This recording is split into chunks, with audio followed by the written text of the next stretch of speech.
बिस्मिल्लाहिर्रहमानिर्रहीम। अस्सलामु अलैकुम। Chapter number 11 electrostatic. कैपेसिटर क्या होता है? What is mean by capacitor? जो आप लोग ने रटा लगाया है, a device which store the charges is known as capacitor. ठीक है, लेकिन मैंने यहाँ पे डेफिनेशन लिखा हुआ है number first, a device which store energy in the form of electric field intensity या इलेक्ट्रिक इंटेंसिटी। दिस डिवाइस को हम कौन सा डिवाइस कहते हैं? कैपेसिटर कहते हैं। ठीक है, और ये एमसीक्यू में आया था। कौन से एमसीक्यू में, कौन से टेस्ट में? MDCAT 2020 में आया था। A device which store the energy in the form of electric intensity is known as what? Capacitor. A device which store charges, ये है जो आप लोगों का डेफिनेशन है। Number 3, a device which store electric energy या a device which store electric potential energy या a device which store energy in the form of electric field या a device which store the energy in the presence of electric field is known as capacitor. तो ये जितनी भी definition मैंने यहाँ पे बोले हैं, ठीक है, ये अपने साथ नोट करें। ठीक है, कैपेसिटर का काम यही है कि क्या करता है, चार्ज को स्टोर करता है। ठीक है, अब यहाँ पे कैसे होता है देखो, थोड़ा सा मैं यहाँ पे ड्रा करना चाहता हूँ। ये एक प्लेट है, ये दूसरा प्लेट है, इसके साथ हमने कनेक्ट किया है क्या? बैटरी कनेक्ट किया है। ठीक है, ये प्लस और ये माइनस। यहाँ पे इस प्लेट से क्या करता है? नेगेटिव चार्जेस को मूव करता है। तो ये मूव हो गया, ये पॉजिटिव, ये हाई पोटेंशियल बहुत ज़्यादा है, तो ये यहाँ पर आ जाएगी। यहाँ पर आ गए नेगेटिव चार्जेस, तो इस प्लेट पे आ जाएंगे क्या? पॉजिटिव चार्जेस आएंगे। मतलब ये प्लस क्यों आ जाएगा और ये माइनस क्यों आ जाएगा। एक प्लेट प्लस क्यों और एक प्लेट माइनस क्यों आ जाएगा। ठीक है, सो इसके दरमियान जो इलेक्ट्रिक फील्ड इंटेंसिटी है, इसके फॉर्म में ये एनर्जी स्टोर होता है। कौन सा एनर्जी? ये इलेक्ट्रिक पोटेंशियल एनर्जी की जो हम बातें करते हैं। ठीक है, अब कुछ पॉइंट्स बताता हूँ, लिख को अपने साथ, शाबाश। Capacitor works on AC, capacitor work on AC। दूसरा पॉइंट लिखिए, capacitor works on AC and store energy in the form of DC. Capacitor works on AC and store energy in the form of DC. Number 3 लिखो, capacitor works on pulsating DC. Capacitor works on pulsating DC. हम तो कहते हैं ना कि ये DC पे काम नहीं करता, ठीक है, लेकिन काम करता है किस चीज़ पे? AC पे करता है, लेकिन पल्सेटिंग DC पे ये काम करता है। देखो यहाँ पे, ये पेज में रखता हूँ कि ये ड्रॉ करूँ।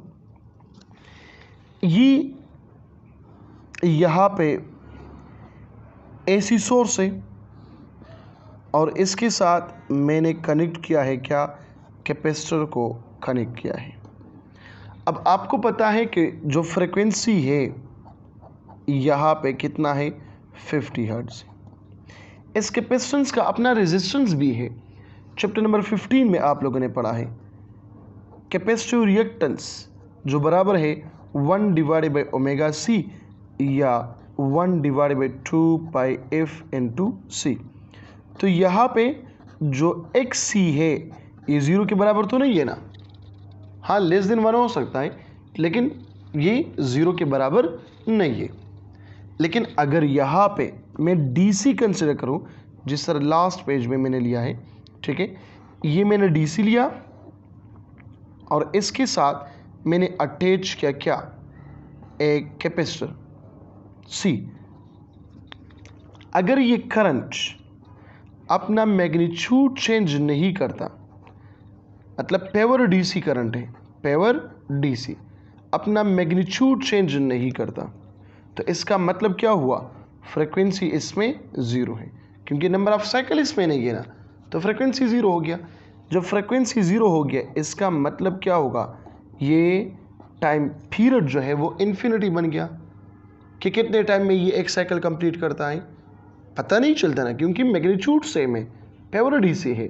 जब टाइम पीरियड जीरो है तो इसका रेजिस्टेंस कितना होगा, देखो 1/2 है ना, तो एफ की जगह हम जीरो पुट करेंगे तो 1/0 इज इक्वल टू इन्फिनिटी, यहाँ पर इन्फिनिटी होगा। और जब इनफाइनाइट रेजिस्टेंस होगा तो आपके ख्याल में इस सर्किट में करंट कितना होगा, ज़ीरो। तो हम फिर लिखते हैं कि for pure DC capacitor works, लिखो अपने साथ, ठीक है ना, कैपेसिटर वर्क्स ऑन दी या एज अ शॉर्ट या as a open circuit, an open circuit लिखेंगे, एज एन ओपन सर्किट, ये ओपन सर्किट की तरह काम करता है। क्यों, रेजिस्टेंस बहुत ज़्यादा हो गया, करंट ज़ीरो हो गया ना, तो करंट ज़ीरो हो गया इसका मतलब करंट फ्लो नहीं करता, तो करंट फ्लो नहीं करता तो कैपेसिटर काम करता है as a open circuit for pure DC. लेकिन अगर हम यही क्या लगाएं, डायरेक्ट करंट लगाएं और इसके साथ क्या लगाएं, कैपेसिटर लगाएं, लेकिन ये प्लस माइनस ये अपना मैग्नीट्यूड चेंज करता है, ऐसे है, ये पल्सेटिंग डीसी हम इसको कहते हैं, और यहाँ पे पल्सेटिंग डीसी के पेवर डीसी किस तरह, ये टाइम और ये चार्ज तो चेंज नहीं होता ना, तो यहाँ पे इस वजह से ये क्या है, X C is equal to infinity या टाइम इन्फिनिटी और फ्रिक्वेंसी क्या होगा, ज़ीरो। लेकिन यहाँ पे तो कभी मैक्सिमम होता है, कभी ज़ीरो, कभी मैक्सिमम, कभी ज़ीरो, तो इस पे कैपेसिटर काम करता है, इस पे एनर्जी स्टोर होता है। लेकिन जब पेवर डीसी की बात आ जाए तो पेवर डीसी पे जो एनर्जी है इसका स्टोरेज नहीं होता। बेटा अपने साथ ये याद रखें, क्लियर हो गई बात। नाउ देखिए अब यहाँ पर, अब capacitor is also called condenser, condenser हम कहते हैं कि नहीं कहते, कंडेंसर हम कहते हैं इसको, ठीक है। अब यहाँ पे कैपेसिटेंस का एक फार्मूला है, यहाँ पे हम कहते हैं कि अगर चार्ज ज़्यादा हो गया तो इसके दरमियान जो इलेक्ट्रिक पोटेंशियल है ये ज़्यादा स्टोर होगा, इलेक्ट्रिक पोटेंशियल ज़्यादा होगा, चार्ज कम स्टोर है तो इलेक्ट्रिक पोटेंशियल कम होगा। तो हम कहते हैं ना यहाँ पे कि Q is directly proportional to V। तो C क्या है, ये कांस्टेंट ऑफ अ प्रोपोर्शनलिटी है, या इसको हम क्या कहते हैं, कैपेसिटेंस कहते हैं। इससे आ गया कि V किस चीज़ के बराबर होगा, Q डिवाइडेड बाई C, और यहाँ पे जो C है ये किस चीज़ के बराबर होगा, ये होगा Q डिवाइडेड बाई V होगा, ठीक है। Q डिवाइड बाई C या Q डिवाइड बाई V, इससे हम डिफरेंट पैरामीटर हम मालूम कर सकते हैं। क्लियर होगी बात। अब यहाँ पर आ जाइए बेटा, कैपेसिटेंस की तरफ आ जाइए कि ये कैपेसिटेंस क्या बला है, क्योंकि हमने यहाँ पे बताया, मैंने बताया कि ये C क्या शो कर रहा है, ये कैपेसिटेंस शो करता है, constant of proportionality and is known as capacitance. तो the property of a capacitor which store energy is called capacitance. Capacitor तो डिवाइस है, लेकिन इसमें जो एबिलिटी है किस चीज़ का, कि चार्ज को स्टोर करे, एनर्जी को स्टोर करे, उस एबिलिटी को, उस प्रॉपर्टी को हम क्या कहते हैं, कैपेसिटेंस कहते हैं। क्या कहते हैं, कैपेसिटेंस कहते हैं, जो बराबर है किस चीज़ पे, C is equal to Q divided by V। मैंने यहाँ पर लिखा हुआ है कि C does not depend on magnitude of charge and electric potential. मतलब ये है, अगर आपसे कोई पूछे कि चार्ज को अगर हम 3 टाइम्स इंक्रीज करें तो कैपेसिटेंस कितने टाइम इंक्रीज होगा, आप बताएंगे रिमेन कांस्टेंट। अगर आपसे कोई पूछे कि वोल्टेज को हम हाफ करें तो कैपेसिटेंस कितना होगा, आप बता दीजिए कैपेसिटेंस कांस्टेंट है। इन चीज़ों पे डिपेंड नहीं करता। अगर डिपेंड करता है तो किस चीज़ पे करता है, number 1 distance between the plates पे डिपेंड करता है, मटेरियल मीडियम पे डिपेंड करता है, एरिया ऑफ प्लेट्स पे डिपेंड करता है, और डायमेंशन। डायमेंशन में खैर तो ये आ गया लेंथ आ गया, वॉल्यूम आएगा, एरिया है, ठीक है, एटसेट्रा एटसेट्रा। तो सी जो है या कैपेसिटेंस जो है इन चीज़ों पर ये क्या करते हैं, डिपेंड करते हैं। क्लियर होगी बात ना। कुछ एक्स्ट्रा पॉइंट्स है उसकी तरफ जाता हूँ। क्या है मैग्नीट्यूड ऑफ चार्जेस, ये एमसीक्यू में आते हैं। Magnitude of charges between two plates is same, हमेशा के लिए सेम होगा, ठीक है। यहाँ पे एक प्लेट है और यहाँ पे एक प्लेट है, जितने चार्ज इससे निकल जाए वो इतने चार्ज यहाँ पे ये आएंगे। तो मैग्नीट्यूड दोनों प्लेट्स पे क्या होंगे, चार्जेस के, वो सेम रहेंगे, ठीक है। अब repulsive force between two plates of a capacitor is zero. हाँ जी, क्यों? क्योंकि ये दोनों क्या है, एक प्लस क्यों है और एक माइनस क्यों है। तो इन दोनों के दरमियान जो फोर्स है वो तो फोर्स ऑफ अट्रैक्शन है, फोर्स ऑफ रिपल्शन नहीं है। इस वजह से ये रिपल्सिव फोर्स क्या है, यहाँ पर ज़ीरो है बेटा। ये एमसीक्यूज में आए हैं, ठीक है ना, इस वजह से मैंने ये पॉइंट्स में लिखे हैं। फिर attractive force between two plates of a capacitor is maximum, क्योंकि एक पॉजिटिव होता है और दूसरा negative. Number last point, net charges produce on capacitor is zero. Net charge A plus and minus, law of conservation of energy, sorry charge Q net, ये क्या होगा, ये ज़ीरो होगा, क्योंकि Q plus plus Q minus दोनों का magnitude same है। For example ये +5 है तो ये क्या होगा, -5।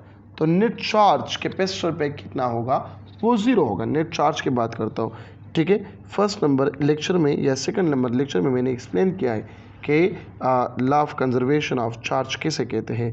रूम में जाइए देखें, अगर ये समझ नहीं आया तो वो लेक्चर ज़रूर देखें, ठीक है। फर्स्ट या सेकंड लेक्चर में मैंने इसको बहुत अच्छी तरीके से एक्सप्लेन किया है। नाउ आ जाइए, electric field intensity between plates of capacitor क्या होगा। E is equal to sigma divided by epsilon naught. Application of Gauss law, second application of Gauss law में मैंने बहुत अच्छी तरीके से आप लोगों को ये करवाए हैं, ठीक है। तो सिग्मा क्या है, चार्ज डेंसिटी है, जो बराबर है किस चीज़ के, चार्ज डिवाइडेड बाय एरिया। तो देखो मैंने चार्ज डिवाइड बाय एरिया लिख दिया। या क्यों बराबर है किस चीज़ के, NE के बराबर है, तो मैंने लिख दिया NE divide by epsilon not. इसको आप लोग इन टर्म ऑफ रेडियस भी लिख सकते हो, मतलब E is equal to NE divided by क्या है, πr² इंटू एप्सिलॉन नॉट। लिख सकते हो कि नहीं लिख सकते। इसको आप इन टर्म ऑफ डायमीटर भी लिख सकते हो। डायमीटर क्या होगा, NE divided bye πd² divide by 4 epsilon not. तो 4 में ऊपर लेके जाता हूँ, तो ये आप लोग लिख सकते हैं, ठीक है। इससे क्या मुराद हुआ, इससे ये मुराद हो गया कि electric field intensity directly proportional है चार्ज डेंसिटी के साथ, ठीक है। डायरेक्टली प्रोपोर्शनल है चार्ज के साथ, इन्वर्सली प्रोपोर्शनल है परमिटिविटी के साथ। और एक पॉइंट और भी नोट करें, ये इन्वर्सली प्रोपोर्शनल है किस चीज़ के साथ, एरिया ऑफ द प्लेट के साथ भी, ठीक है। एरिया ऑफ द प्लेट के साथ भी इन्वर्सली। जब इसके साथ इन्वर्सली है तो r² के साथ क्या होगा, ये इन्वर्सली होगा। d² के साथ ये क्या होगा, डायमीटर स्क्वायर के साथ ये क्या होगा, ये इन्वर्स रिलेशन होगा। समझ आ रही बात कि नहीं आ रही। तो ये क्या है, electric field intensity between plates of charge. ये थे तो एमसीक्यूज में आ सकता है कि अगर हम चार्ज और डेंसिटी को इंक्रीज करें तो electric field intensity between the capacitor ये क्या होगा, इंक्रीज होगा, ठीक है। अगर कहे कि चार्ज हम इंक्रीज करें तो electric field intensity between two plates of a capacitor ये क्या होगा, इंक्रीज होगा। लेकिन अगर कहे कि हम परमिटिविटी वगैरह रखें तो इलेक्ट्रिक फील्ड इंटेंसिटी क्या होगा, वो डिक्रीज होगा। एरिया ऑफ प्लेट इंक्रीज करें, इलेक्ट्रिक फील्ड इंटेंसिटी डिक्रीज होगा। रेडियस इंक्रीज करें ऑफ प्लेट का तो इलेक्ट्रिक फील्ड इंटेंसिटी डिक्रीज होगा, ठीक है। डायमीटर इंक्रीज करें ऑफ प्लेट का तो क्या होगा, इलेक्ट्रिक फील्ड इंटेंसिटी वो डिक्रीज होगा। क्लियर होगी बात। नाउ यूनिट्स पे आ जाइए। यूनिट्स ऑफ कैपेसिटेंस क्या है, यूनिट्स ऑफ कैपेसिटेंस। तो नंबर 1 मैंने लिखा हुआ है यहाँ पे SI यूनिट। तो SI यूनिट है फेराड, जो हम डिनोट करते हैं किसी से, F से हम डिनोट करते हैं, ठीक है। डिराइव यूनिट क्या होगा, ये फेराड किस चीज़ से डिराइव हुआ है। देखो तो C बराबर है किस चीज़ के, शाबाश, Q डिवाइड बाई V के बराबर है कि नहीं है। तो देखो नंबर 1 Q क्या है, चार्ज जिसका यूनिट कूलम है, और V क्या है, वोल्ट जिसका यूनिट वोल्ट है। ठीक है। नंबर 2 C तो अपनी जगह पे, लेकिन जो वोल्ट है ये बराबर है जौल पर कूलम, तो ये आ जाएगा क्या, कूलम स्क्वायर पर जौल। ये इस तरह आ सकता है, ये इस तरह भी आ सकता है कि coulomb square divided by newton metre. Joule किस चीज़ के बराबर है, जौल बराबर है न्यूटन इनटू मीटर के बराबर है। ठीक है। तो ये MCQ में आ सकता है, ये MCQ में आ सकता है, ये MCQ में आ सकता है, ये MCQ में आ सकता है। नाउ अगर मैं बेस यूनिट निकालूं तो कूलम स्क्वायर किस चीज़ के बराबर है, ये बराबर होगा एम्पेयर स्क्वायर सेकंड स्क्वायर, और न्यूटन मीटर किस चीज़ के बराबर है, देखो न्यूटन की जगह पुट करें kilogram metre per second square और मल्टीप्लाई बाय मीटर, तो ऐसे आ जाएगा ampere square second square divided by kilogram metre square. ये सेकंड स्क्वायर ऊपर जाएगा तो क्या होगा, सेकंड स्क्वायर होगा, तो इससे आंसर क्या आएगा, ampere square second power 4 divided by kilogram metre square. या हम लिख सकते हैं ना इस तरह, देखो kilogram power -1 m power -2 s power 4 a power 2। This is the base unit of capacitance. क्या है, बेस यूनिट ऑफ कैपेसिटेंस है। अगर हम CGS यूनिट की बात करें तो CGS यूनिट खुद निकालें। कूलम क्या है, ये SU के बराबर है, जौल क्या है, ये अर्ज है, न्यूटन क्या है, ये डाइन है, मीटर क्या है, ये सेंटीमीटर है, किलोग्राम क्या है, ग्राम है, एम्पेयर क्या है, बायोट है। तो सब कुछ मैंने मिक्स बता दिया इस वजह से कि आप लोग खुद से नोट करें, ये लिख के, ये ऑलरेडी बता चुका हूँ लास्ट कई लेक्चर में, मैं बल्कि कई नहीं, हर एक लेक्चर में CGS यूनिट डिराइव करता हूँ, तो आप खुद से ये डिराइव करें अभी, शाबाश। ठीक है, अगर समझ आ गया तो ठीक है, वरना कमेंट करें, मैं बताऊंगा ना मैं किस चीज़ के लिए हूँ। ठीक है, आप लोगों का कंसेप्ट क्लियर कराने के लिए मैं यहाँ पे मौजूद हूँ, आप एनी टाइम क्वेश्चन पूछ सकते हो बेटा। ठीक है, नाउ डायमेंशन क्या होगा, बेस यूनिट जब आपने निकाल दिया तो इससे आप डायमेंशन भी निकालेंगे। डायमेंशन क्या है, डायमेंशन किलोग्राम की जगह आप पुट करेंगे m पावर -1, L स्क्वायर की जगह L पावर -2, T पावर 4 और A power 2। This is the dimension of capacitance. तो डायमेंशन ये एक अलग MCQ आ सकता है, ठीक है ना, बेस यूनिट अलग MCQ आ सकता है। अच्छा, अब यहाँ पे MCQ आ सकता है इस तरह कि dimension of mass and capacitance is,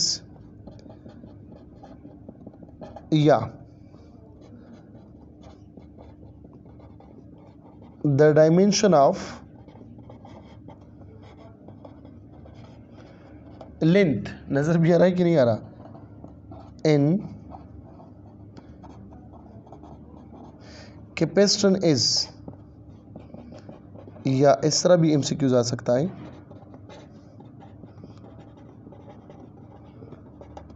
the dimension of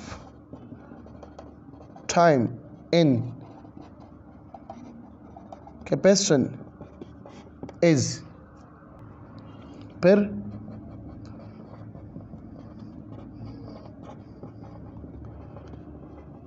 dimension of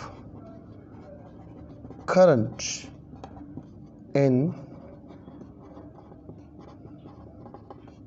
capacitance is. तो देखो मास कैपेसिटेंस में क्या है, -1, तो यहाँ पे -1, यहाँ पे -2, यहाँ पे +4 और यहाँ पे +2। तो ये सारे क्या है, डायमेंशन है, क्योंकि डिफिनीशन ऑफ डायमेंशन में हमने क्या कहा था, द पावर पॉजिटिव और negative a base physical quantity is known as dimension. तो यहाँ पे आपने सीख लिया कि डायमेंशन क्या होता है। ठीक है, डायमेंशन ऑफ मास क्या है कैपेसिटेंस में, डायमेंशन ऑफ लेंथ क्या है कैपेसिटेंस में, डायमेंशन ऑफ टाइम क्या है कैपेसिटेंस में, डायमेंशन ऑफ करंट क्या है कैपेसिटेंस में। तो इसी तरह भी MCQ आ सकते हैं बेटा। ठीक है, यूनिट्स पे ज़रूर MCQs आते हैं। ठीक है, खासकर इस पे आप लोग ख्याल रखें। अगर फॉर एग्जांपल MCQ आ जाए, सपोज करें farad is a unit of. तो फेराड किसी भी चीज़ का यूनिट नहीं है। अब आप कहेंगे कि सर क्यों नहीं, क्योंकि यहाँ पे तो आपने फेराड लिखे हुए हैं, लेकिन इस फेराड में फ़र्क है। क्यों? क्योंकि यहाँ पे एफ कैपिटल है और यहाँ पे एफ स्मॉल है। ये यूनिट शो कर रहा है और ये साइंटिस्ट का नाम शो कर रहा है। ठीक है, तो इन चीज़ों में क्या करना है, ख्याल रखना है। तो मिलते हैं नेक्स्ट लेक्चर में, जिसमें मैं capacitance of parallel plate capacitance जो है वो एक्सप्लेन करूँगा। अपना बहुत सारा ख्याल रखिएगा। Thank you so much. अल्लाह हाफिज़।